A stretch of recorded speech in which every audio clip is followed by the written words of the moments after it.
Welcome all. सो आज हम देखने वाले हैं हमारे बुकिंग सेक्शन में का इंपोर्ट फ्रॉम टेक्स्ट सेक्शन और import from Excel section.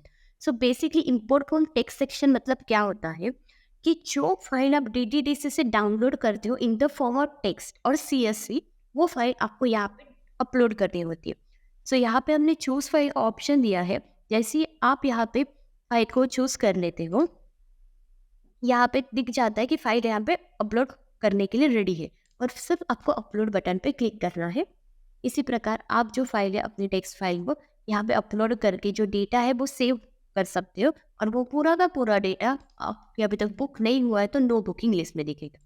Same as import from Excel. तो इंपोर्ट फ्रॉम एक्सेल में हमारे पास 3 अलग अलग एक्सेल के फॉर्मेट है, जो कि आप यहाँ पे डॉक्यूमेंट के लिए अलग से अपलोड कर सकते हो, नॉन डॉक्यूमेंट टाइप के लिए अलग से अपलोड कर सकते हो, और अपलोड न्यू मतलब अलग है कुछ आपके पास जहाँ पे जिसका सिर्फ डेट फॉर्मेट आपको ऐसा रखना पड़ेगा DDM में वाई में, तो उसको आप अलग से यहाँ पे अपलोड कर सकते हो। सबसे पहले आपको एक्सपोर्ट करने पड़ेंगे और उस फॉर्मेट के हिसाब से आपको का डेटा फेच करना पड़ेगा, मतलब कि वहाँ पे फीड करना पड़ेगा, और फिर उस फाइल को आपको यहाँ पे चूज करके अपलोड करना पड़ेगा।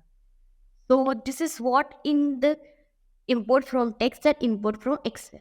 तो import from text मतलब क्या है कि JTDC की जो आपकी फाइल है वो आपको वहाँ पे अपलोड करनी होती है, और import from Excel क्या होता है, आपको यहाँ पे Excel के अलग अलग फॉर्मेट दिए जाएंगे, जो कि डॉक्स के लिए अलग होगी, नॉन डॉक्स के लिए अलग होगी, और अदर जो भी होगी उसके लिए अलग होगा। उसको आपको डाउनलोड करना है, उस फॉर्मेट के हिसाब से आपको डेटा डालना है, और डेटा डालने के बाद आपको वापस से यहाँ पे अपलोड करना है। So that's in this video.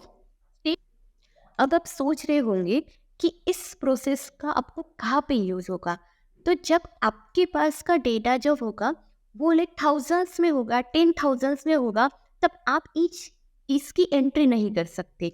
तो उस टाइम पे आप अगर एक्सपोर्ट करते हो एक्सेल फॉर्मेट में, या फिर जो भी आपकी टेक्स्ट है वो डायरेक्टली अपलोड करते हो, तो it will be easy to capture all the data from that particular formatted Excel और द टेक्स्ट फाइल। सो वो क्या होगा कि आपको हमेशा के लिए एक पर्टिकुलर मल्टी लाइनर जो भी आपका डेटा होता है उसको सेव करने का एक प्रॉपर जरिया मिल जाता है। इसके लिए इसको बहुत इम्पोर्टेंटली यूज़ हम करते हैं जो भी हमारा टेक्स्ट फाइल में होता है।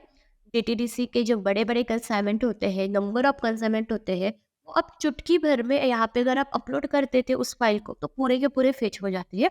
और जो भी इंपोर्ट फ्रॉम एक्सेल मतलब कि आप एक्सेल एक फॉर्मेट है हमारा, उस फॉर्मेट में भी अगर आप डेटा पुश करते हो और फाइल को अपलोड कर देते हो, तो you don't need to go one by one, right? You can see all the entries over here.